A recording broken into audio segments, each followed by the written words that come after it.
সবাই তাদের সশস্ত্রগুলো সব ফেলে দিয়ে চলে যাচ্ছে। ছাত্র জনতার আন্দোলন দমনে পুলিশের পোশাকে অন্য দেশের নাগরিকরা ছিলেন। তারা সবাই কথা বলছিলেন হিন্দিতে, এমনকি তারা ছাত্রদের গালাগালো করেন হিন্দিতে। তাদের আক্রমণ ছিল অসম্ভব নিষ্ঠুর, এমন প্রমাণ পেয়েছে আন্তর্জাতিক অপরাধ ট্রাইব্যুনালের তদন্ত সংস্থা ও প্রসিকিউশন টিম। কতজন আপনার এরকম আছে ইন্ডিয়ান পুলিশ আছে? আনুমানিক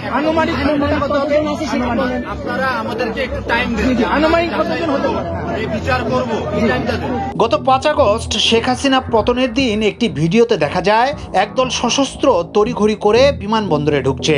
বিমানবন্দরের বাইরে এবং রানওয়েতে এসব পুলিশের আনাগোনা ছিল চোখে পড়ার মতো। সেই সাথে তাদের চোখে মুখে ছিল চিন্তার ভাঁজ। এই ভিডিও সামাজিক যোগাযোগ মাধ্যমে ছড়িয়ে পড়ার পর শুরু হয় ব্যাপক আলোচনা।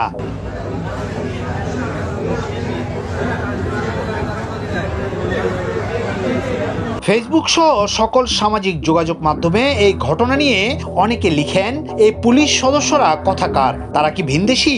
শেখ হাসিনা দেশ থেকে পালানোর পর ওই পুলিশ সদস্যরা জীবন বাঁচাতে বাংলাদেশ ছেড়ে পালিয়ে যান, এমন কথাও শোনা যায় লোকমুখে। তবে এমন ঘটনার বেশ কিছুদিন পার হয়ে গেলেও কোথাও পাওয়া যায়নি এর সত্যতা।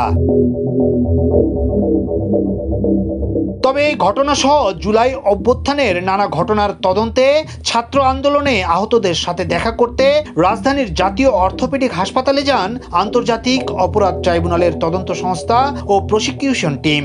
আহতদের সাথে কথা বলে প্রসিকিউশন চিফ তাজুল ইসলাম জানান, ছাত্র জনতার আন্দোলন দমনে পুলিশের পোশাকে অন্য দেশের নাগরিকরা ছিল।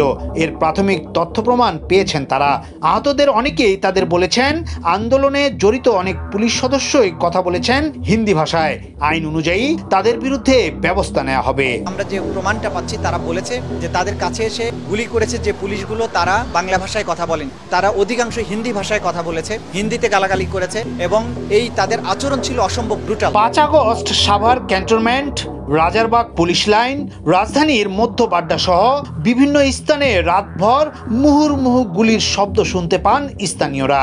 ব্যাটালিয়ন নিয়ে এলোপাথারি গুলি করতে করতে পুলিশ সদস্যরা এগিয়ে যায় রাজপথ দিয়ে। আর এসব ভিডিও সামাজিক যোগাযোগ মাধ্যমে ভাইরাল হওয়ার পর সবার মনেই সন্দেহ জাগে এরা অন্য দেশের পুলিশ।